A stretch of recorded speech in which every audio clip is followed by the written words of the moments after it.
Saviez-vous que le mont Everest n'est pas techniquement la montagne la plus haute du monde? Bien qu'il détienne le titre du plus haut sommet au-dessus du niveau de la mer, une autre montagne, le Mauna Kea à Hawaï, le surpasse en termes de hauteur totale mesurée de la base au sommet.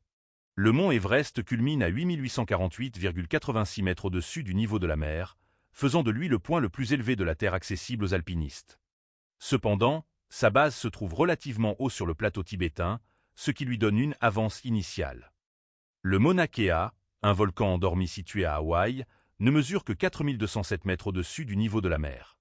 Mais si l'on inclut la partie submergée qui s'étend jusqu'au fond de l'océan Pacifique, sa hauteur totale atteint environ 10 210 mètres, le rendant ainsi plus grand que l'Everest. Tout dépend de la manière de mesurer. Le mont Everest détient le record grâce à son sommet, qui est le point le plus élevé de la planète au-dessus du niveau de la mer. Le Mauna Kea l'emporte, sa base sous-marine ajoutant à sa hauteur totale. Une question de perspective. Bien que le Mauna Kea soit plus grand dans l'ensemble, le mont Everest reste le défi ultime pour les alpinistes, en raison de son altitude extrême et des conditions difficiles qu'il impose. Gravir l'Everest, c'est affronter l'air raréfié, des températures glaciales et des conditions météorologiques imprévisibles.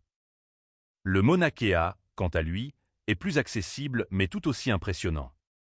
Son sommet, situé sous un ciel incroyablement clair, accueille certains des télescopes les plus avancés au monde, faisant de ce volcan un centre majeur pour l'astronomie.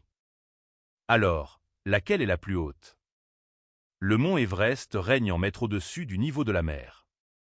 Le Mauna Kea détient le titre de plus haute montagne totale en tenant compte de sa base sous-marine. Ces deux montagnes sont des merveilles naturelles qui illustrent la diversité et la beauté des paysages terrestres, chacune offrant une perspective unique sur notre planète.